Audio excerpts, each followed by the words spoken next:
जय श्री राम भक्तों स्वागत है आपका हमारा चैनल देववाणी में। भक्तों, आपको हमारी कथाएं कैसी लगती हैं हमें कमेंट करके ज़रूर बताएं। भक्तों, हमारी कथाओं को लाइक अधिक से अधिक करें, इन्हें शेयर करें और हमारे चैनल को अधिक से अधिक सब्सक्राइब करें। भक्तों, आपसे एक गुजारिश है, हमें इंस्टाग्राम पर फॉलो करें जिसका लिंक डिस्क्रिप्शन में दिया गया है। तो चलिए शुरू करते हैं आज की कथा। जय श्री राम भक्तों, आज हम कथा श्रवण करेंगे एक बूढ़ी औरत की, जिस पर विपत्तियों का पहाड़ टूट पड़ा और उसने किस हिम्मत से उसका सामना किया। आइए कथा श्रवण करें। एक गांव में एक गरीब बुढ़िया रहती थी। बेचारी विपत्तियों की मारी हुई थी। उसके एक पुत्र हुआ था। उसके बाद उसके पति को मृत्यु ने अपना ग्रास बना लिया था। उसने बड़े कष्टों को सहते हुए अपने पुत्र का लालन पालन किया। उसके बाद पुत्र का विवाह किया। उसकी पुत्रवधू बहुत ही शीलवान थी। वह अपनी सास की बहुत सेवा करती थी। कुछ समय बाद उसकी पुत्रवधू ने एक पुत्र को जन्म दिया। बूढ़ी माँ की खुशी का कोई ठिकाना ही नहीं रहा, लेकिन नियति को यह सब ठीक नहीं लगा। विधाता जैसे उसके परिवार की खुशी सहन नहीं कर पाए, तो उस बुढ़िया के जीवन में एक और विपत्तियों का कहर छा गया। उसका पुत्र अपने ससुराल अपने साले की शादी में अपनी पत्नी और अपने 6 साल के बेटे के साथ बस से जा रहा था, तो रास्ते में ही उस बस के साथ एक भयंकर एक्सीडेंट हो गया। उसमें उस बुढ़िया माँ के बेटा बहू के साथ कई यात्री भी हमेशा के लिए मृत्यु के आंचल में मुंह छिपाकर सो गए और 6 वर्ष का नन्हा बालक अकेला सा रह गया, मानो उसकी उन्नति का मार्ग ही रुक सा गया हो। गांव में जब खबर पहुंचती है बुढ़िया माँ के पास, तो इसके पैरों तले जमीन खिसक जाती है। बुढ़िया माँ एकदम अचेत सी हो जाती है। उसके शरीर में खून का संचार नहीं होता। गांव के लोगों ने उस बूढ़ी माँ को संभाला। वह विधाता को कोसने लगी कि तुझे लोग भगवान कहते हैं, लेकिन तू तो बहुत निर्दयी है, तू ईर्ष्यालु है, तुझसे मेरी खुशी देखी नहीं गई, तू भगवान नहीं शैतान है। मेरे बेटे और मेरी बहू को मारने से पहले तूने मुझे क्यों नहीं उठा लिया? मुझसे तेरा क्या बैर है? किस जन्म के पापों का तू बदला ले रहा है मुझसे? वह भगवान से कहती, उसके साथ उसने कभी अच्छा किया ही नहीं, लेकिन वह बेचारी कब तक रोती। वह सोचने लगी कि मैं बड़ी अभागन हूँ। यह सोचकर वह बुढ़िया माँ अपने पोते के लालन पालन में लग गई। वह गांव के धनी लोगों के यहाँ काम करके अपने पोते का बड़े प्यार से पालन करने लगी, लेकिन उस बुढ़िया माँ पर कोई रहम नहीं कर रहा था। जल विभाग वालों ने उसके घर पर लगे मीटर में क्या किया पता नहीं। जहाँ पहले 200 रुपए का बिल आता था महीने का, उन्होंने उसे 70,000 का बिल बना दिया। बुढ़िया माँ बड़ी परेशान थी। जल विभाग के अधिकारियों का ऑफिस घर से 3 किलोमीटर की दूरी पर था। उसने सोचा, चलो जल्दी ही वहाँ जा करके अपने बिल को सही करा लूँगी। वह अपने पोते को एक पड़ोसन के पास छोड़कर चली गई।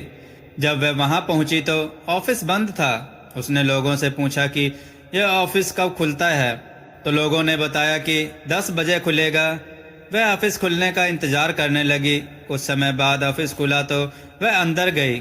वह पढ़ी लिखी नहीं थी। उसने जल विभाग के अधिकारियों के सामने अपनी समस्या बताई, तो वहाँ के अधिकारियों व कर्मचारियों ने एक ही उत्तर दिया कि इस बार बिल भर दो, अगली बार ठीक हो जाएगा। लेकिन बुढ़िया माँ ने कहा कि मेरे पास इतने पैसे नहीं हैं और मेरे यहाँ कोई कमाने वाला नहीं है। मैं लोगों के घर पर काम करती हूँ। लोग मुझे 2,000 रुपये महीना देते हैं। उससे मैं अपना और अपने पोते का खर्च जैसे तैसे चला पाती हूँ। ये सब कहने का कोई लाभ नहीं था। किसी के भी कान पर जूं तक नहीं रेंगी। उसने कई लोगों से कहा, लेकिन किसी ने उसकी कोई बात नहीं सुनी। अब वह वहाँ से उपेक्षित होकर लोगों को कोसती हुई चल देती है। वह अपनी आंखों पर जल बिंदु लेकर रास्ते में सोचती हुई जा रही थी, इस संसार के लोग भी बड़े निर्दयी हैं। यह लोग किसी गरीब बेसहारा पर भी इतना दया नहीं कर सकते। उसने भले ही भगवान को बहुत बुरा भला कहा हो, लेकिन उस परमात्मा का भी हृदय शायद उसके दुख को देखकर पसीज गया। भगवान को उस पर दया उमड़ आई। उस दुखियारी को रास्ते में एक महात्मा मिले, जिनके तन पर सिर्फ एक कपड़ा था, कंधे पर एक कंबल था। एकदम अवधूत विरक्त सन्यासी थे। उन्होंने बुढ़िया को देखा तो वह अपने आप को रोक ना सके। उन महात्मा ने पूछा कि हे देवी, तो मुझे बहुत दुखी दिखाई देती है। तेरी आंखों के आंसू बता रहे हैं कि तुझे किसी ने सताया है? वह दुखियारी बोली, महाराज, मुझे तो संसार ही क्या, भगवान भी सता रहा है। उसने प्रारंभ से लेकर अंत तक अपना सारा दुखड़ा संत के सामने रख दिया। बाद में बताया कि जल विभाग गई थी, मेरे घर का बिल बहुत बढ़ा दिया है। उसे ठीक करवाने के लिए गई थी, क्योंकि मेरे पास इतने पैसे नहीं हैं कि मैं जल विभाग वालों का बिल चुका सकूं। वहां पर मेरी कोई फरियाद किसी ने नहीं सुनी, इसी से दुखी हूं। संत ने कहा कि मेरे पास पैसे तो नहीं हैं, लेकिन मेरे पास एक युक्ति है जिसके द्वारा तुम अपना काम करवा सकती हो, लेकिन उसमें समय भी लग सकता है। तुम्हें धैर्य रखना पड़ेगा और भगवान पर विश्वास भी, तभी यह संभव होगा। बुढ़िया ने कहा, ठीक है महाराज, आप जैसा कहोगे मैं वैसा ही करूंगी। महात्मा ने कहा, देवी, तुम अपने बिल की और एक शिकायत पत्र की कई कॉपियां करवा लो और रोज जो भी ऑफिस पहले पड़े, चाहे किसी भी विभाग का हो, उसी में दे दिया करो। तुम वहां किसी की भी बात नहीं सुनना, कह देना ऊंचे स्वर में कि मैं कानों से सुनती नहीं हूँ, बस चले आना। ऐसा तू कुछ ही दिन करेगी तो तेरा काम शीघ्र हो जाएगा, मेरी बात का विश्वास रखना। बुढ़िया ने कहा, ठीक है महाराज जी। वह बुढ़िया वहां से अपने घर चली आई और वैसा ही किया जैसा महात्मा ने कहा था। वह अगली सुबह एक प्रार्थना पत्र और बिल की फोटोकॉपी लेकर चल पड़ती है, तो उसे संत की बात याद आ जाती है कि जो भी ऑफिस पहले पड़े उसमें दे देना। जब वह जा रही थी तो रास्ते में आयकर विभाग का ऑफिस पड़ा, तो उसमें जाकर वहां के मुख्य अधिकारी को अपना प्रार्थना पत्र सौंप दिया। जब उसने उसे पढ़ा तो बोला कि अम्मा जी, जल विभाग के ऑफिस में जाकर दो, वहां आपकी समस्या का समाधान होगा। यह तो आयकर विभाग का ऑफिस है, इसका काम यहाँ नहीं होगा, आप जल विभाग में जाएं। अम्मा जी ऊंची आवाज में बोली, मैं कानों से सुनती नहीं हूँ, तुम क्या कह रहे हो? बाबूजी, मेरा यह काम कर दो, मैं बहुत ही परेशान हूँ। अधिकारी बोला, यहाँ यह काम नहीं होता, यह काम जल विभाग में ही जाकर होगा, आप वहाँ जाओ। बाबू की बात अनसुनी करके बूढ़ी औरत वहां से चली गई। अगले दिन वहीं फिर पहुंची, फिर एक फोटोकॉपी अधिकारी के मेज पर रख दी। बाबू ने नजर उठाकर देखा तो फिर उससे कहा कि मेरे पास देने से कोई काम नहीं होगा, लेकिन यह उसकी बात अनसुनी करके जाने लगती है। वह अपने पास खड़े कर्मचारी से कहता है कि इस बुढ़िया को तू समझा दे। वह कर्मचारी बुढ़िया को समझाने का प्रयास करता है। बार बार वह बुढ़िया कह देती है कि मैं कानों से सुनती नहीं हूँ। ठीक है।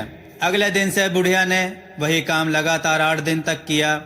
बुढ़िया को देखते अधिकारी बाबू का सिर घूमने लगता। 9वें दिन जब बुढ़िया पहुंची तो बाबू ने अपने कर्मचारी को बुलाया और कहा कि तू मेरी गाड़ी लेकर जल विभाग के ऑफिस में जा, वहां के मुख्य अधिकारी से मेरी बात करा देना और आज ही इस बुढ़िया का काम हो जाना चाहिए। वह कर्मचारी बुढ़िया को अपने साथ गाड़ी में बैठाकर जल विभाग के ऑफिस गया। वहां जाकर वह अपने साहब का परिचय देता है और उनसे बात कराता है। बात होने के बाद शीघ्र ही बुढ़िया का काम हो जाता है। काम हो जाने के बाद बुढ़िया बहुत प्रसन्न हो जाती है और घर आकर अपने नाती के साथ बड़े प्रेम से रहती है। और संत की बात उसने अपने हृदय में बैठा ली कि कितनी भी समस्या हो, कठिनाई हो, पर कभी हताश नहीं होना है, कभी धैर्य नहीं खोना है, सदैव भगवान पर विश्वास रखना है। भले ही वह देर से सुनता हो, लेकिन सबकी सुनता है। भक्तों, आपको यह कथा कैसी लगी हमें कमेंट में ज़रूर बताएं। भक्तों, कमेंट में जय श्री राम अवश्य लिखें। हमें इंस्टाग्राम पर फॉलो भी करें, जिसका लिंक डिस्क्रिप्शन में दिया गया है।